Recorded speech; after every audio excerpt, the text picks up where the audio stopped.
नमस्कार, मी सचिन भोसले. मी काही कारणास्तव या रोडनी जात होतो.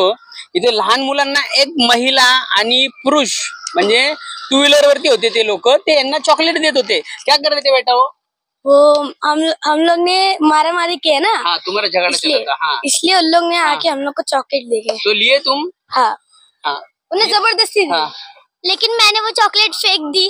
हाँ. तो ऐसे चॉकलेट वॉकलेट लेने का नहीं रहता. तुमको मालूम है, मम्मी पापा ने बताया होगा. हाँ, पता अननोन है। पर्सन से चॉकलेट नहीं लेते. हाँ. बोला है ना. तो चॉकलेट किधर फेंका तुम लोग ने?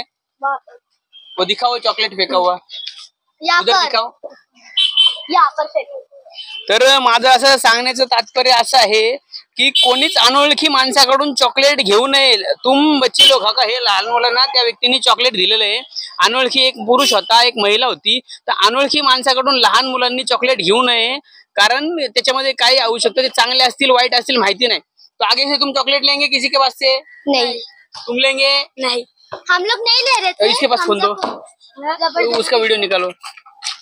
तुम चॉकलेट लेंगे? नहीं, तुमने लिया उसके पास से चॉकलेट? नहीं, हमने बोला उल्टी आ रही थी, नहीं ले। तर ह्या लहान मुलं हुशार आहेत. त्यांची काहीतरी भांडणं चालली होती. त्यांना कोणतरी स्त्री पुरुष चॉकलेट देत होते. हे मुलं हुशार आहेत, त्यांनी चॉकलेट घेतलेलं नाही. तर तुम्ही तुमच्या मुलांना सांगा की असं अनोळखी माणसाकडून चॉकलेट घेऊ नये.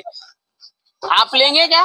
नहीं, ध्यान से. ऐसा चॉकलेट वॉकलेट लेने का नहीं, अच्छी बात नहीं होती है. चाहिए घर वालों से मांगो, किसी से लेने का नहीं. अच्छा हुआ तुम लोग ने लिए नहीं. हाँ, हाँ, thank you, thank you. Thank you.